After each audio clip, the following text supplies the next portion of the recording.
The Nintendo Switch era is coming to an end, and just like any other YouTuber who's trying to figure out what to do for content until the Nintendo Switch 2 comes out, I started looking back on the Nintendo Switch and everything that came out then. And then it hit me, wait a minute, I like video games! And so today I'm going to be talking about my top 10 Nintendo Switch titles. Now, I should warn you, there is bias and it is ordered. So please don't get mad at me when you don't see Fire Emblem Engage as number 1, because let's be honest, Fire Emblem Engage is not that good. Now starting off with number 10, I kind of struggled figuring out what game I wanted to put here. Pretty much all 8 of the spots here on this video I was able to figure out pretty easily, but number 9 and 10 I was struggling a lot. But then I remembered a small little tiny game that came out on October 31st of 2019. Oh, you guys might have not heard of it before. It's Luigi's Mansion 3. Now, I'll be real. I kind of forgot that this game was on Switch. Not that the game did anything wrong. Hell, I would argue it's a perfect video game. I think the problem is that it kind of just came and went, you know? I mean, roughly a couple months after this game launched, we ended up having COVID and Animal Crossing New Horizons come out, so I mean, this game kind of got overshadowed. But going back to give it another look, I remember that this game has an animation style like no other game on the Nintendo Switch. Which is really funny because I believe that there was a debate on whether or not Luigi's Mansion 3 was the best looking Nintendo Switch game on the Switch. Now, obviously, graphical fidelity is up to interpretation, and you know, you could say one game looks better than the other, but Luigi's Mansion 3 objectively looked amazing. On top of that, it took what worked from the first game and what little worked from the second game and put it all into one great package. Now, of course, some people will tell you it's not the greatest thing ever and it doesn't live up to anything Luigi's Mansion 1 did. But despite all of that, it's still a solid game. And man, I gotta say, one of my favorite things to do is going around searching every single room for money and seeing it all just suck into my vacuum. And oh my god, if you guys watch Point Crow, you'll know this little thing called collector's anxiety. And oh my god, it is... Because I go into every single room in Luigi's Mansion 3, and I just start like scouring the place. I go from like bottom to top, to the sideways, to the bathroom, to the floor, to the sink. I go everywhere. I make sure I explore every nook and cranny. I make sure I loot the entire place. It's awesome. Now moving on to number 9. Number 9 was also a bit of a struggle. Now the other 8 slots on this list, again, I was able to think of something. Number 9 and 10, they were a bit of a struggle. But number 9, I decided to give it to Metroid Dread. Metroid Dread was a surprise that just kind of came out of nowhere. At the time, we were waiting for Prime 4, and we still haven't had any news by then. And so, when they announced something Metroid related, we kind of lost our minds a little bit. Well, sure, it wasn't Metroid Prime 4. It was another 2D Metroid, which we haven't had in, what, since Zero Mission? And that was on the DS, right? Like, oh my god, it was so long ago. And needless to say, Samus's return to HD on a home console, oh my god, it was so good. Her movement is so fluid. Her new attacks are awesome. Navigating the whole place is just, it's just so fun. And oh my god, it's just a solid Metroidvania. There's not really much to say. I wish I could go into specifics. But I mean, if you played a Metroidvania before, you kind of know what to expect here. It's just that, but just a damn good Metroidvania. Oh, and also, I gotta give a shout out to the Emmys. Those things are terrifying. You know, I thought there was a way I could cheese them, and I bet a lot of gamers thought they could too, but they are an actual threat. Alright, the game gives you one freebie. It gives you one freebie, but the other 6 Emmys? No, they are there to mess you up. They will ruin your life. And what is it? Like, if you get caught, you have a small window to get out of it. And even then, it's like frame perfect. They made sure that these guys are not people you want to trifle with. Now, moving on to number 8. Number 8 was a game I was also struggling with a lot. It wasn't so much like what game to put on here. It was more so what Warriors game did I want to put on here. If you guys don't know, I love Warriors games. I love when Koei Tecmo collabs with Nintendo or some other IP and makes a Warriors spin-off of it. And dude, we got a bunch of them on the Switch. We got Persona 5 Strikers, Hyrule Warriors Definitive Edition, Hyrule Warriors Age of Calamity, Fire Emblem Warriors, Fire Emblem Warriors 3 Hopes, like, and it's starting to get ridiculous. We're getting one of these like every so often. It's kind of insane. Now, I knew for a fact I wanted to pick a Warriors game because I do love these games. I think it does define the Switch era for me. But ultimately, it came down to the 2 Hyrule Warriors games. The original Hyrule Warriors or Hyrule Warriors Age of Calamity.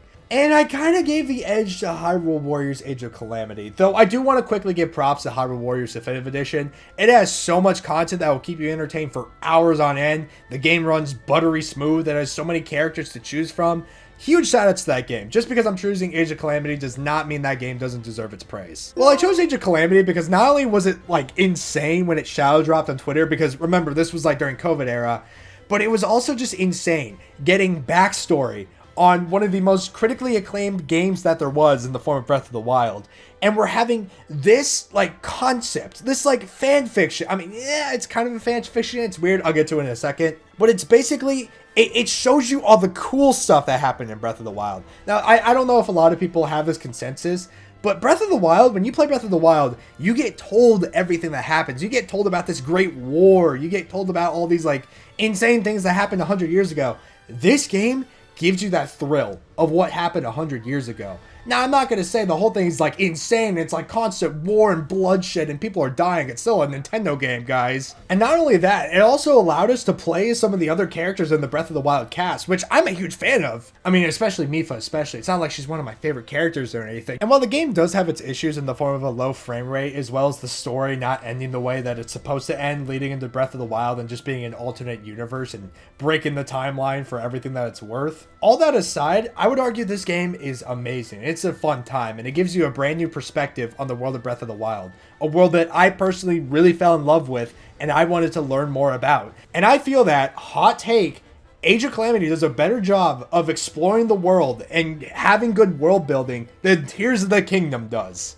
I know, I'm dying on this hill here, but I would argue I enjoyed playing Age of Calamity more than I did Tears of the Kingdom. So there you have it. Now you guys all know that Tears of the Kingdom will not be on this list. And now we have number 7. Now number 7, I would argue, didn't really do much to, define the Nintendo Switch. This is more so because I like it. But you know what? It's my list. I'm allowed to be biased. Xenoblade Chronicles 3 is a really damn good game and everyone should play it. Oh my god. Now, it being a good game aside, I actually want to, give a shout out to the hype cycle that came out with this game, as well as Future Redeem, because there was just nothing like it. I would argue that Xenoblade Chronicles 3's release window, its hype cycle, was that of Infinity War's level of hype. All right, I might be going crazy with that comparison, but I would argue that's what it felt like to me. The trailer showed a bunch of returning characters. It showed a bunch of familiar faces, as well as worlds and ideas and stuff we wanted to see from the series coming in together.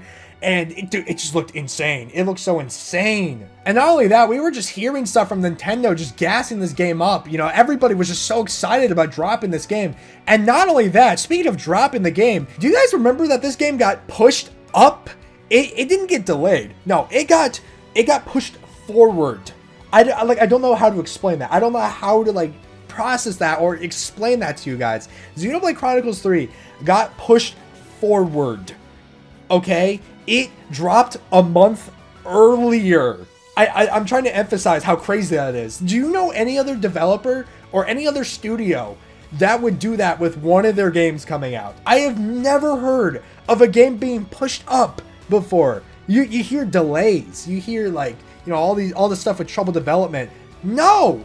Xenoblade Chronicles 3 gets pushed up. You get to play it sooner. What? It was just insane. It was insane. On top of the really good game, of course. But I'm trying to avoid talking about it because I know if I start talking about it, I'm going to get into spoilers. So I won't. Just trust me. You need to play this entire series. It's really good. But also, I want to talk about Future Redeem because we also got some of the coolest bit of fan service ever. And it acted as a really cool finale for the whole series. Oh my god, it was so awesome. It was just amazing. It was so good. It rewarded you for being a fan. It was awesome. And we also got adult Shulk and adult Rex, and oh my god, it was so cool. They're the protagonists of the previous 2 games, and they come together, and oh my, it was so cool. It was so cool. But anyway, I gotta move on because then I'm just gonna yap about Xenoblade the whole time. Moving on to 6. If we're gonna talk about hype cycles though, we gotta talk about Super Smash Bros. Ultimate. Now, a lot of you might be a little surprised as to why Super Smash Bros. Ultimate isn't top 5 or top 3. The reason I put it down here is because, in my opinion, Smash Bros. Didn't really do that much to define the Switch. Now, yeah, Super Smash Bros. In itself is a really hype, series. It's a hype franchise. Everything that goes into Smash Bros. It's like a whole cultural event. Smash Bros. Means everything to everybody ever who's ever played a video game before. And yeah, I have 1,000+ hours on it. This game means a lot to me. But in the grand scheme of things, when I think about what this game did for me, it didn't do as much as the other games on this list that I'm going to mention. It just didn't do that much for me as a person. Yeah, it was really cool. I competed in some, tournaments in regards to it. I played some other characters. The hype cycle for each character was amazing. All that stuff. It's great. It's great. I'm never going to, undermine that. But the problem is that I would argue, like, this has been done before. Obviously, the Everybody's Here thing, that was never done before, so that was amazing. The roster's insane. A lot of the new character, you know, reveals, like Joker, Banjo, Pythra, like, all that. Like, they're amazing. Like, I'm never going to undermine that. The problem is that I would argue as a person, it just did not do that much for me. I want to give credit to this game, because this game is huge. Smash Brothers will always be huge. But it kind of just did more of the same that the Wii U and 3DS version did for Smash Brothers, you know? And it just did it on a bigger scale. I don't know. I don't know if I'm making sense or not. Feel free to argue with me in the comments. I give all my praise and credit to Super Smash Bros. Ultimate. It's an amazing fighting game. It deserves to be as high up as it is. You know, it deserves to get all the praise that it does. But I would just argue as a person, Super Smash Bros. Ultimate, it just didn't blow my mind away as some of these other games that I'm about to talk about on this list. Speaking of, moving on to number 5, this one might piss off a lot of you if you guys hate JRPGs, so get ready. Octopath Traveler, and by extension Octopath Traveler 2, because, I mean, you know, it's the same game, but with different characters, different story and all that, but just the same concepts. You know, I just pretend that both of them are here. Octopath Traveler 2 is a genre-defining game. Now, obviously it didn't create the role-playing genre, but I would argue it introduced the idea of HD 2D remakes. And, you know, I get they're a little abundant now, but it's still a very pretty art style, and it helps bring back like a lot of old games and revitalizes them in this brand new art style. And I gotta give credit to this game for that. And not only that, it's just a damn good RPG. Now, admittedly, I do prefer the story of Octopath 2 as well as the characters in that story, but Octopath Traveler 1 did lay down the groundwork. And obviously you can get Octopath Traveler on other consoles, of course, but it was a Switch exclusive at the time. Square Enix was banking on this game's success on the Switch, and it sold like crazy on the Switch. People love this thing. And I know a lot of people might disagree with where Octopath Traveler is on my list, but I would argue it deserves to be in a top 10 best Nintendo Switch titles, because Octopath Traveler 2 is definitely one of the best games you can get on the Nintendo Switch, and I will die on that hill. But now, moving on to one of the most expected games that you can expect on a top 10 Nintendo Switch list. We have The Legend of Zelda Breath of the Wild. There is nothing in the world that will ever capture that sense of wonder, exploring the world for the first time, being lost in its environment, and doing like all these like little things, riding a horse, you know, through the lands, doing shrines, just getting lost and immersed, just doing your own thing. It gives you a sense of freedom like you never thought you wanted, and it's insane. There's definitely a lot of games out there I wish I could experience again for the first time, but Breath of the Wild definitely has to be one of them. This game, no pun intended, is breathtaking. I mean, yeah, it did win Game of the Year in 2017, which probably does speak to its quality a little bit, but Breath of the Wild is an objective masterpiece. Obviously, there's things that could have been improved, like the story and characters and whatnot, but for what we had, you know, for what we got with Breath of the Wild in 2017, it was amazing. It was impressive. I mean, it's so impressive that now we see a lot of studios trying to do this open world genre, and a lot of them are kind of falling flat on their face. Obviously, some are working. You know, I love games like Days Gone, but there's others that also just don't work as well, and they're kind of a little confused as to what they want to do, and they want to take the bit of Breath of the Wild that worked and kind of do their own thing, and yeah, so it just doesn't work. It just doesn't work. And that's kind of the, you know, the tricky part with an open world game. Because if you give them too much freedom, they're going to break the whole game wide open. And even within the confines of Breath of the Wild, we can see players breaking the whole game wide open. Hell, actually, a better example, we see that more in Tears of the Kingdom, people breaking the game wide open. And honestly, Tears of the Kingdom deserves its own video. But there's a lot of, like, you know, critique videos on Tears of the Kingdom that I would recommend watching if you're curious as to why I personally don't think it's the greatest thing ever and why I think it gives you too much freedom. But I would argue Breath of the Wild is in a sweet little middle spot where it gives you freedom, doesn't let you break the game though. Like, you still have to play the game, you still have to enjoy it, you know? You can't just break it by making a freaking helicopter and start running around and going underground to kill Ganon, you know? But yeah, TLDR, Breath of the Wild, good game. It's very good. Now, number 3 might be a little controversial, and I will admit, number 3 is just bias. It is bias, and it's more so what this game did for me, and it's the reason I'm putting it up here. So, get ready to dislike, everybody. Splatoon 2. Alright, get all the angry comments about it not being Splatoon 3 out of the way. Splatoon 2 was one of those games that kind of just cemented a lot of who I am today as a person. But let's talk about what the game does first and what makes it so great in my personal opinion. We have 2 new idols in the form of Pearl and Marina, which I would argue are the best idols to date. We have a new mode in the form of Salmon Run, which is kind of like zombies, but in a kid-friendly version of it, which is really cool. We got a bunch of new weapon types, including dualies and umbrellas, and they were really fun to use. Splatfest got a bit of a revamp as well, and we got a bunch of cool new themes with that, as well as this new concept called Shifty Station, where we would always get a new stage every single Splatfest, and nobody knew what it was. We would always go in blind and play the Shifty Station, not knowing how it would work or what mechanic would be on the Shifty Station. And it was, dude, it was insane. It was the coolest thing I've ever seen. And then on top of that, and I know this doesn't really count because it's DLC, but we had Octo Expansion. And Octo Expansion shattered the Splatoon lore like no other. Not only is the gameplay really solid in Octo Expansion, but it also added some lore to the game that I never knew I wanted. It goes really deep with its lore. And I know it's so crazy to be like, oh, the lore is so good. That's why this whole game is so good. But it really contextualizes a lot of what goes on in the Splatoon world.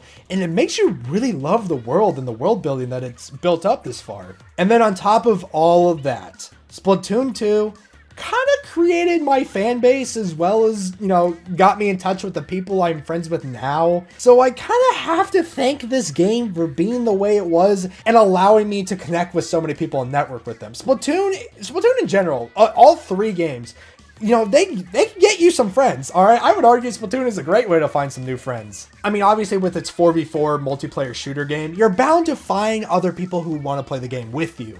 And you're bound to want to squad up with them. And it's so cool and it's awesome. And again, I cannot stress this enough. Some of my closest friends in the whole world, I met through playing this game.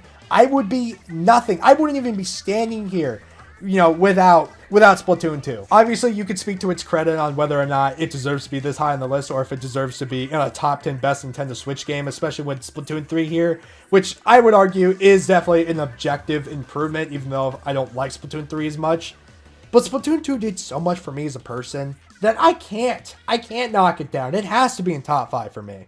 But anyway, moving on to number 2. And number 2, I made a bit of an exception for Octopath Traveler because it's technically not a Switch exclusive anymore. Number 2 isn't even originally on the Nintendo Switch. It first came out on the Wii. And people who know me, they knew that this game was either going to be number 1, number 2, or number 3. It was going to be in top 3. And so, let's just get into it. Xenoblade Chronicles Definitive Edition. Along with Octopath Traveler, I would argue that Xenoblade Chronicles Definitive Edition is what got me into playing a wide variety of games outside of my comfort zone. And then on top of that, Xenoblade Chronicles Definitive Edition is just an amazing game with an amazing characters, amazing story, amazing everything, amazing world building. See, it's so hard to tiptoe around a game like this because you want to talk about it, but you can't spoil it. You know, and that's why it sucks to talk about RPGs, you know, because you have to sell people on what the game is, but you can't talk about it because it's obviously an RPG and you don't want to spoil it.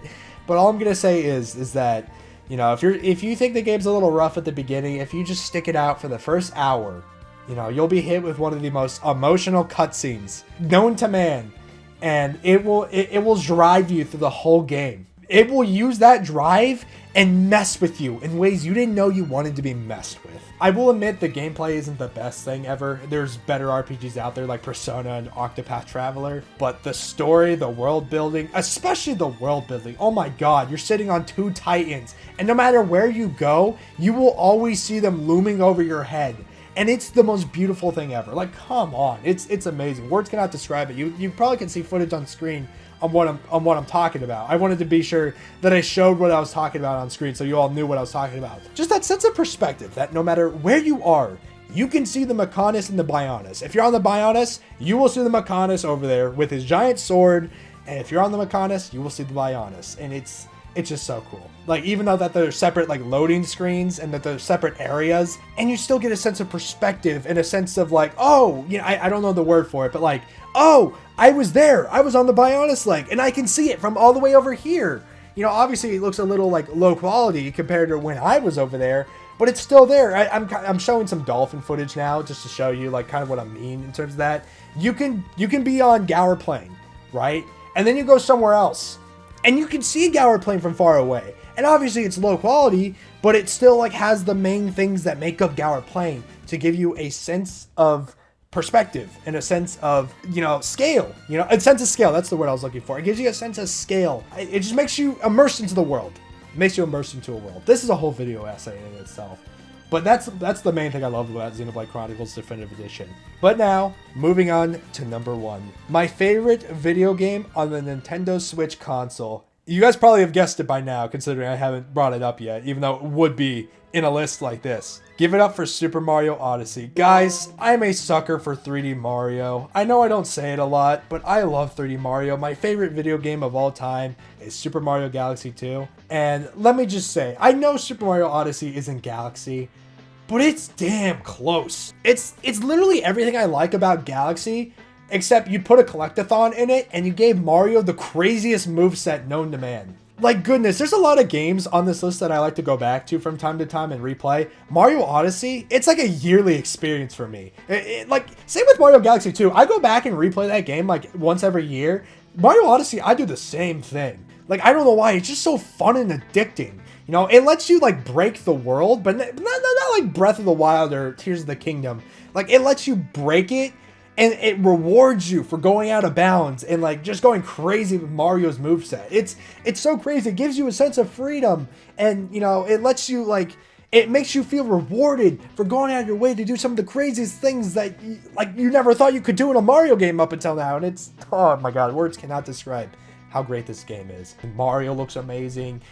His mechanics are amazing. Everything's amazing. Can you just take my word for it that Mario Odyssey is amazing? It was nominated for Game of the Year in 2017. Like, come on. What else do you need me to say? But with that, that is my top 10 favorite Nintendo Switch games of all time, and the games that personally define the Switch era for me. I am very excited for what the Nintendo Switch 2 has to offer. And yeah, not really much else to say about that. Again, we're really waiting on that thing, so until then, I'm just going to yap about other things while we wait for that April Direct. But did you guys agree with my list? And do you guys have a list of your own? Be sure to let me know in the comments below. Stay hydrated, stay cool, and I'll see you guys in another video. Bye-bye!